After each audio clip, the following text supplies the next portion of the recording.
नमस्कार, मैं रमाकांत पंत और आप देख रहे हैं आर पब्लिक 24 इंडिया।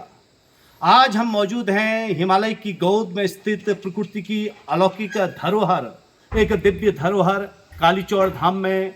यह धाम आप देख रहे हैं, चारों तरफ का नज़ारा बड़ा ही असीम शांति का केंद्र है। और सबसे महत्वपूर्ण बात यह है कि रामायण काल की प्राचीन ऐतिहासिकता को, उससे भी प्राचीन ऐतिहासिकता को अपने आप में समेटे हुए है। क्योंकि माँ कालिका के इस स्थान के बारे में कहा जाता है कि महर्षि पुलस्त्य ऋषि ने इस क्षेत्र में तपस्या करके अपने आराधना के श्रद्धा पुष्प माता कालिका के चरणों में अर्पित किए और इन्हीं स्थान पर उन्हें अलौकिक सिद्धियों की प्राप्ति हुई। आज हम मंदिर प्रांगण क्षेत्र में हैं और मंदिर के पुजारी जी हमारे साथ उपस्थित हैं, जो यहाँ आने वाले भक्तों का मार्गदर्शन करते हैं, विधि विधान के साथ उनकी पूजा अर्चना कराते हैं। आइए मिलते हैं। आपका शुभ नाम गुरु जी? मेरा शुभ नाम भुवन चंद जोशी। भुवन चंद जोशी जी हैं आप। जोशी जी, आपसे जानना चाहेंगे, आप यहाँ पर पूजा अर्चना करते हैं तो इस क्षेत्र के महात्म्य के बारे में थोड़ा सा संक्षिप्त रूप से प्रकाश डालने की कृपा करेंगे। और देवी के इस दरबार की क्या महिमा है, यहाँ जो दो मूर्तियाँ अलग अलग हैं उनका क्या स्वरूप है, किस रूप में वो पूजी जाती हैं? जयंती मंगला काली भद्रकाली कपालिनी दुर्गा क्षमा शिवा धात्री स्वाहा स्वधा नमोस्तुते। जय तुम देवी चामुंडे जय भूता तिहारिणी जय सर्वगते देवी कालरात्रि नमोस्तुते। ये कालीचौड़ धाम अपने आप में बड़ा रहस्य लिए हुए है। अच्छा, बहुत सुंदर। बड़ी पौराणिक कथाएं इसके अनेक किस्म की यहाँ पर सुनने में आती हैं। कोई कुछ कहता है, कोई कुछ कहता है। जी जी।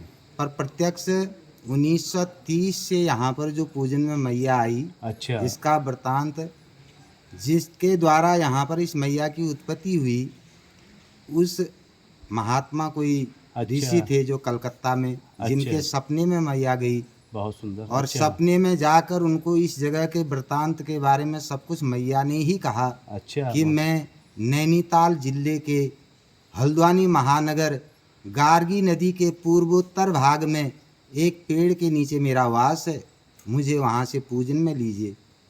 और वह कलकत्ता से यहाँ पर आए, गार्गी नदी का पता किया तो यहाँ गार्गी नदी के बारे में भी उनको पता नहीं चला। क्योंकि जिस नदी को हम गोला नदी कहते हैं उसी का पौराणिक नाम गार्गी नदी के नाम से है। अच्छा, तो भागवत वाले विद्वानों से, पंडितों से मिलने के बाद जब इस नदी का पता चला तो इसके पूर्व उत्तर की इस पहाड़ पर आने के बाद उनको इस जगह पर वह पेड़ मिल गया जो उन्हें सपने में देखा। बहुत सुंदर। और उस पेड़ को कटवाने के बाद उसी में से मैया स्वयंभू प्रकट हुई।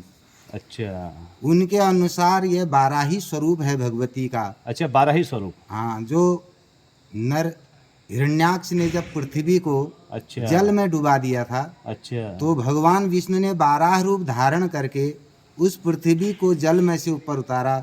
वही 12 ही शक्ति भगवती का यहाँ पर ये स्वरूप है। दूसरा जो यहाँ पर रूप है वह चंडमुंड विनाशनी का रौद्र स्वरूप महाकाली का प्राण प्रतिष्ठा की गई है। इस तरह से ये दो स्वरूपों की अलग अलग कहानी है। कहते हैं जो स्वयंभू है वो तो वरदायिनी है, भक्तों को खींच के लाती है। जिस तरह से कलकत्ता से बाबा ने आके यहाँ पर इनकी उत्पत्ति की, पूजन में लिया, उसी तरह से दूर से भक्तों को लाके आज भी अपनी मनोकामनाओं को वो पूर्ण करते हैं। खुद ही भटके भटके किसी भी बहाने से वो इस जगह पर पहुँच ही जाते हैं।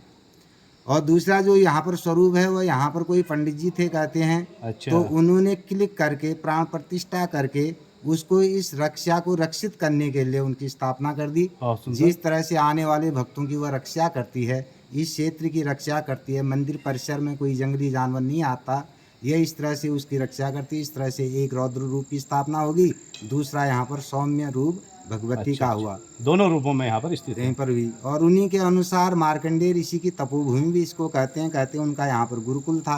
और उनके उस गुरुकुल के नाम से आज भी यहाँ पर अखंड ज्योति जलती है। उनके नाम की धुनी है। जहाँ पर मतलब अखंड ज्योति के अलावा धुनी भी हमेशा चेतन रहती है। और वहीं पर सुबह शाम हवन होता है दोनों टाइम। और एंग हींग क्लींग इस मंत्र से, बीज मंत्र से वहाँ पर हवन होता है अष्टोत्तर संख्या में। उसके बाद आरती भी वहीं से उठती है और जो मैया के चरणों में आके जिसका समापन होता है अच्छा। और इस तरह से अट्रैक्शन यहाँ पर बहुत ज़्यादा है, क्योंकि खींच के मैया कहीं ना कहीं से भक्तों को अपने दरबार में ले आते हैं, इसलिए नज़दीक से ज़्यादा दूर के भक्त आते हैं यहाँ। अच्छा, किन किन क्योंकि मैया की कृपा क्षेत्रों के से आते हैं गुरुजी? कलकत्ता से आते हैं, महाराष्ट्र से आते हैं। अच्छा, और इन क्षेत्रों के भक्तों की आवाजाही हाँ, काफी है। और मध्य प्रदेश से भी आते हैं। अच्छा, यानी दूर से बरेली, पीलीभीत, अच्छा, और काफी दूर दूर बाजपुर, काशीपुर, हरिद्वार, अच्छा। रामनगर, और संत लोग भी यहाँ पर आते हैं, बाबा लोग। अच्छा। जिनके यहाँ पर सिद्धि भी कईयों को प्राप्त हुई। पायलट बाबा का नाम सुना है? हाँ, हाँ, हाँ। हैं? उनको कहते हैं यहीं से सिद्धि प्राप्त हुई। अच्छा, और उसके बाद ही उनने फिर आगे जाके मतलब अपना अच्छा, अपने गेटियामा आश्रम बनाया, कहते हैं। अच्छा, अच्छा, कुल मिला के ऋषि मुनियों की यह ऋषि मुनियों की तपोभूमि रही है। प्रारंभिक चरण का यह सिद्ध स्थल रहा है और पौराणिक काल से परम पूजनीय स्थान रहा है। तो जोशी, आपने जो है अपना बहुत ही अमूल्य समय हमें दिया और इस क्षेत्र की महिमा के बारे में बताया। आर पब्लिक 24 इंडिया राष्ट्रीय न्यूज़ चैनल की ओर से आपका बहुत बहुत धन्यवाद है। आप थे भुवन चंद जोशी जी, जो कालीचौड़ मंदिर में पूजा का दायित्व संभाले हुए हैं और इस माता यहाँ आने वाले भक्तों का मार्गदर्शन करते हैं। और इसी माता को बंगला विष्णु वनिता, विष्णु शंकर भामिनी, बहुला वेद माता च महाविष्णु पुरुषरूपी, महामत्स्या, महाकूर्मा, महावाराह रूपिणी, नरसिंह प्रिया, रम्या वामना, वटु रूपिणी, जाम दगन स्वरूपा च रामा, राम प्रपूजिता, कृष्णा कपड़तिनी कृत्या कलहा, कलहा विकारिणी, बुद्धि रूपा, बुद्धिभार्या, बौद्ध पाक, खंड खंडनी, कल की रूपा सहित अनेकों नामों से पुकारा जाता है। कुल मिला के माँ भगवती आप सभी का मंगल करे। इन्हीं शुभकामनाओं के साथ कालीचौड़ मंदिर से मैं रमाकांत पंत।